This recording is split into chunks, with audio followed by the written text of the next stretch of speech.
The Atlanta Falcons defeat the Green Bay Packers 33-32. You're watching the MJ Take on Sports Fan Entertainment.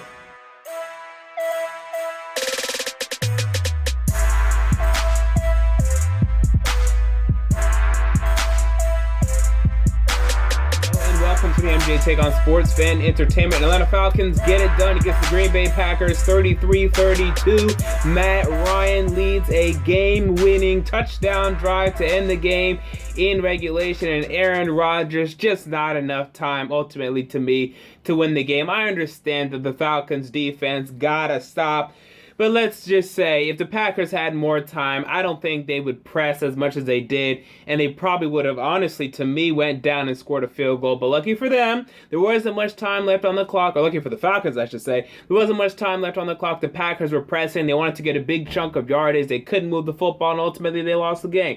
And, this is a pretty pivotal game for both of these teams, but not as pivotal as some would believe. People are going to start jumping off the Green Bay Packers bandwagon, and you should to some extent. This does not appear to be a team that is ready to win a Super Bowl this year, although we do need to remember to remain calm and to not overreact, because in the middle of a season, you can kind of just figure stuff out, and this is something that the Packers can definitely do. They can get red hot, they can start winning games, and if they go into the playoffs, let's say on a 6 or 7 game winning streak, you're damn right that they're Super Bowl contenders and that you need to look out for this football team because they still have Aaron Rodgers at quarterback. But for right now, they have some serious issues. And number one to me, actually there's a couple things, but number one to me, I don't like the fact that they can't run the football. Today, Aaron Ripkowski, he was their running back. They also had Don Jackson getting some carries. They just tried to trade for Nile Davis, but he didn't do anything today. This Green Bay Packers team has literally no running game. Today, Nile Davis, 3 rushes for 4 yards. Ripkowski, 6 rushes for 34 yards. Pretty good ratio, pretty good, number of yards per carry, but just not enough carries. You're looking at Don Jackson, 4 carries for 10 yards. They can't run the football. Second, they can't get big plays. Yes, Jordy Nelson had a 58-yard reception in the first quarter of this football game, but that was the only big play they had offensively for the whole game.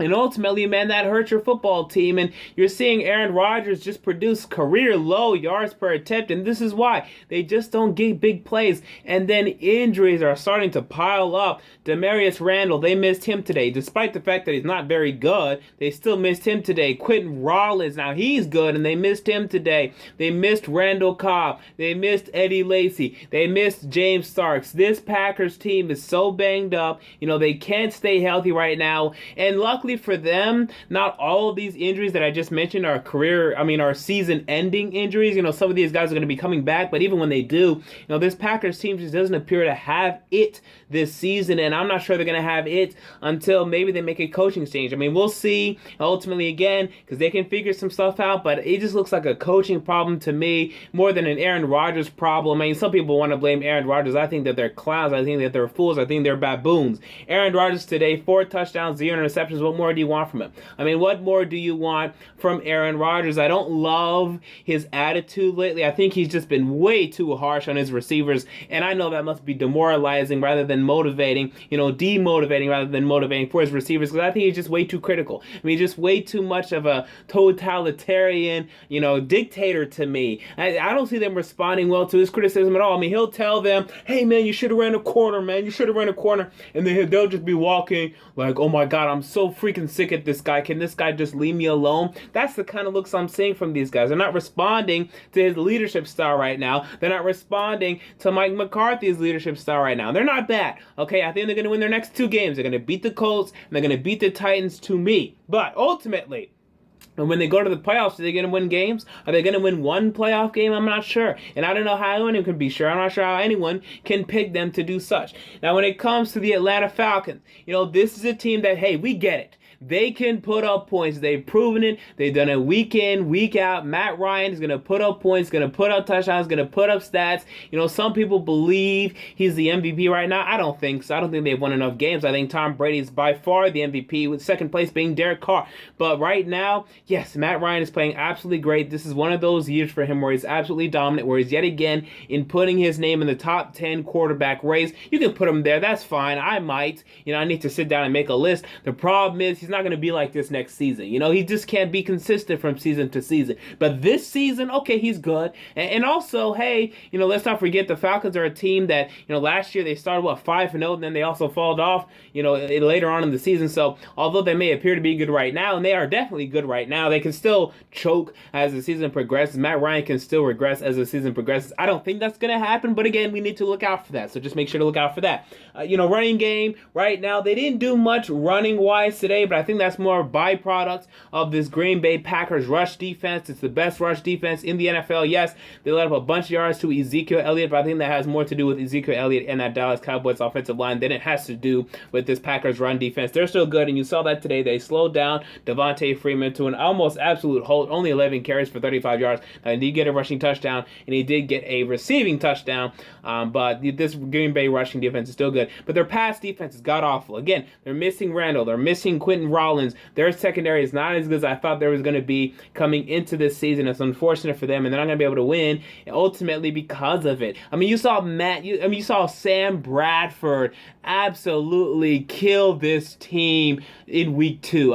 Oh my God, Sam Bradford going for 280 yards. Stephon Diggs, who was good, but not 140 receiving yard, 2 touchdown good. It was absurd. We all saw it, and it was bad.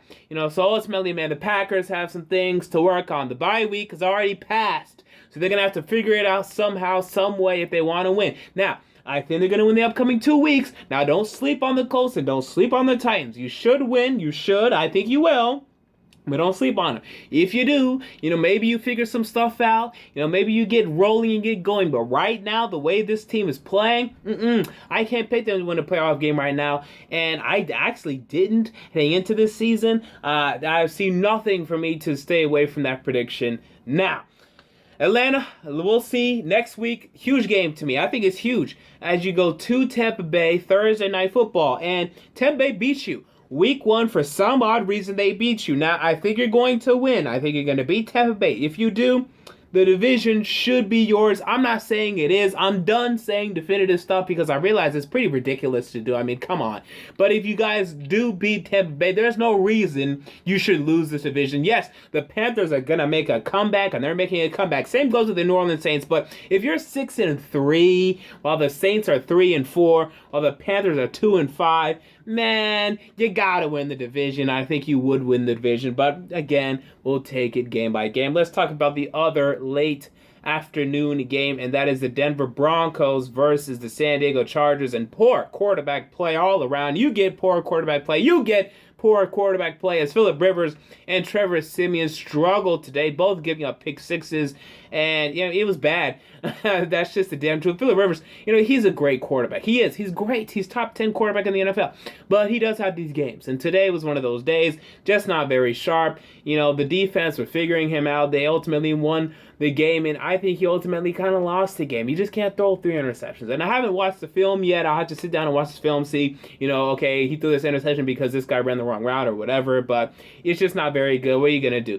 Now, the Chargers, though, I think this is actually very good for you. And I know it doesn't seem like it, but I think you needed this game to kind of humble you again before next week you face the Tennessee Titans. Now, I have you guys winning that game. I'm a Titans fan. I don't care. I think you guys win that game because now that you're humbled, now that you're realistic, now that you're, have an even head, you're going to see, we need to win this game. The Titans are a good team. Let's not overlook them. Let's win this game, and then you're going to win that game. So I think you'll be fine. Now, if you had some playoff dreams and hopes in your mind, in the back of your head, it's not happening, okay? It's just not happening. There's no way. I think there's no chance in hell. I think that the Broncos, the Chiefs, and the Raiders are all going to win 10 games at least. And the only way you can win 10 games now is if you go 7-1 in your remaining 8 games. So the playoffs is done. It's over. It's finished. Your job now is to play spoiler, to build some confidence, to see Joey Bosa's dumbass go out there and get some sacks, have some encouragement for the future. This game, to me, does seal the San Diego Chargers' fate because, again, the Chargers, the Raiders, and the Broncos, 10 wins at least. They're going to cover the wild card spots. You're not going to be able to get one this means that, to me, the San Diego Chargers season is over, and it's sad. And the Denver Broncos next week, huge game as you go to Oakland. Now, Oakland, for some weird reason, I don't know why, neither do you, they're not good in Oakland. So, you can go there and you can win. However, I don't think I can pick it, man. Derek Carr is playing great, and this Raiders defense is playing better. So I think this Raiders team might just be better than you guys. And I know it's such a dangerous thing to say. You hate me for saying it. Guys, hey, we won the Super Bowl, and we're being disrespected. I understand. Derek Carr is freaking good, and I'm rolling with him next week. But we'll see what happens. So there you go. Those are my thoughts on the afternoon games. What are yours? Comment down below. I want to know. If you enjoyed the video, make sure to like, and most importantly, to subscribe. And until next time, this has been the MJ Take on Sports Fan Entertainment, and I'm out.